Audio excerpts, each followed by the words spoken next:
And then he began imitating the dance, holding out his wings and swaying his long neck and lifting his feet one after the other in a ridiculous sort of manner. Caliph Stork, who had been watching and listening, was amused by the funny movements of the bird and laughed. The two storks by the lake looked at him. Well, they had never heard a human voice come from a stork, and they were frightened away. Then Caliph Stork realized what he had done. Oh, dear, I was not supposed to laugh. Oh, well, probably the message on the scroll was wrong. I mean, all I have to say is He had forgotten the word mutabor. Poor Caliph Stork. Now he would have to remain a stork forever. How could he live on lizards and toads? The mere thought of it made him feel sick. He tried and tried to remember the magic word. Try as he might, it would not come to him. He uttered a low and sorrowful moan. He tried walking and found that keeping his balance on his new legs was awkward. Slowly he walked to a plum tree, and there he pecked at some fruit until he was able to get 1 or 2 plums into his beak. Well, after he had eaten, Caliph Stork decided he might as well try to enjoy flying. After all, if he had to be a stork, he might as well make the best of it. Up into the air he leaped, and he opened his large, heavy wings, but too late, down he flopped, nearly breaking his long neck. He looked about to see if anyone had been watching his clumsy error. Well, once again he leaped, and this time higher, and he brought his wings down more quickly this time. As his wings pushed down, up he rose. He quickly raised his wings and pushed down again, and he rose higher. For long hours, Caliph Stork soared above Baghdad, the city he loved, the city where so many people depended on him. And he felt sad that his people would never know him again. I mean, how could a stork walk into the marketplace and announce that he is the Caliph? When night fell, Caliph Stork could feel the winds above Baghdad beginning to calm. It was harder to fly. He realized he had to come to land. Not only that, he had to find a safe place to sleep. With a great noisy flop, Caliph Stork managed to bring himself down onto a treetop. He lowered his head onto his breast and drifted into an uneasy sleep. As dawn brought a pink glow to the sky, Caliph Stork awoke. He noticed other storks, many storks circling above the city. Up he flew to join the other storks. He neared 2 of the storks who were talking as they made their wide circles, gliding above the city. Caliph Stork listened to their conversation. Oh, there will be a great parade beginning at the mosque and going all the way to the river right through the marketplace. Oh, yes. The best place to see the parade will be from the palace roof. Such a pity about Caliph Shahsid to disappear so suddenly. Yes, and to think that in only 1 day Mirza would claim his throne. Caliph Stork could not believe what he was hearing. His deadly enemy, Mirza, the magician, was stealing his throne and throwing a parade. Quickly, Caliph Stork flew off to the palace. He landed on the roof and waited. Before long, the parade entered the square in front of the palace, and there sat Mirza, the magician, in his sedan chair, carried by his big servants. Oh, how proud and vain he looked. Oh, the poor people of Baghdad. This man would treat them all like servants and slaves. Caliph Stork decided that it would only break his heart to stay here any longer.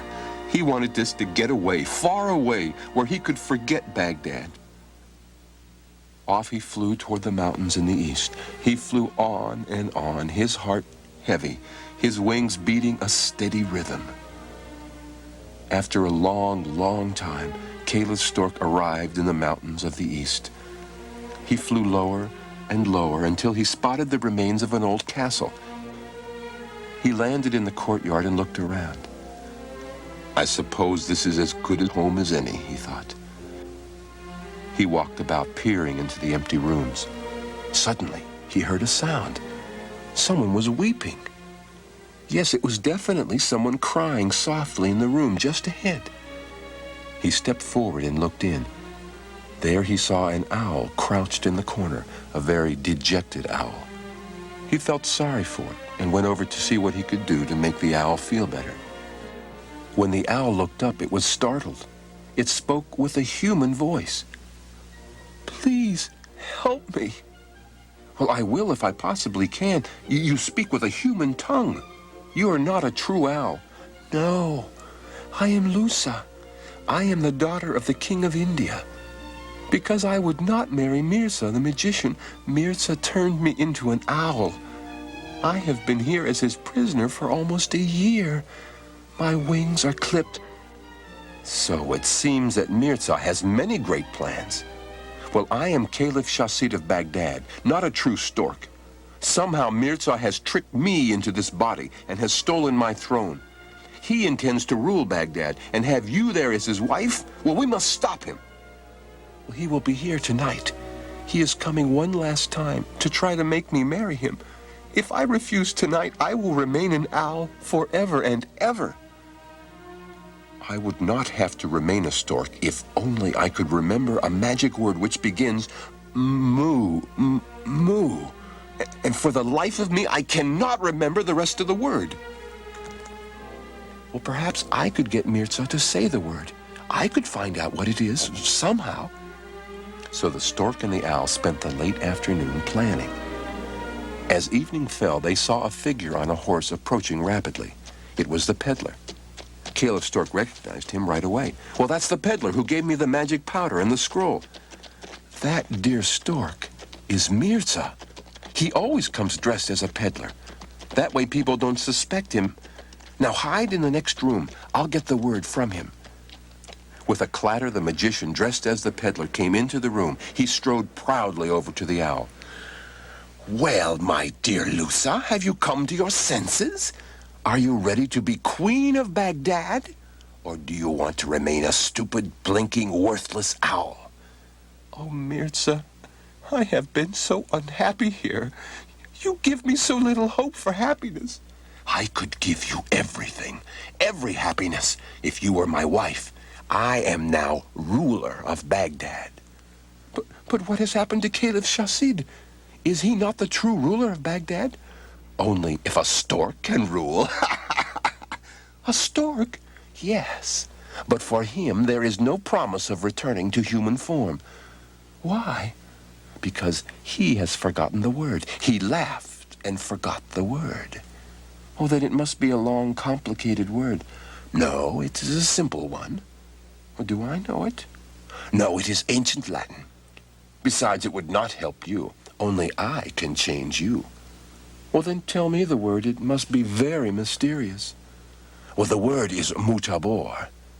Caliph Shahsid will never remember it." With a shout, Lusa said the word, "Mutabor!" In the next room, Caliph Shahsid heard it clearly. "Mutabor!" he shouted. In an instant, he was human again. He rushed into the chamber and placed the tip of his dagger to Mirza's throat. "Give me the word to change Lusa, or I shall cut off your head." The peddler dared not move. He scowled as if looks could kill, but he was powerless. Finally, he hissed, "Venus!" With that, the owl turned into the beautiful Lusa. Caliph Shahsid tied Mirza to his horse and led him to the city of Baghdad. This time the parade was quite different. The true Caliph led the evil magician through the city streets. Everyone was overjoyed to see their beloved Shahsid once more, and they hissed and then threw things at the magician. The magician was sealed in a tomb deep in the mountains. Caliph Shahsid married Lusa, and together they ruled Baghdad for many happy years.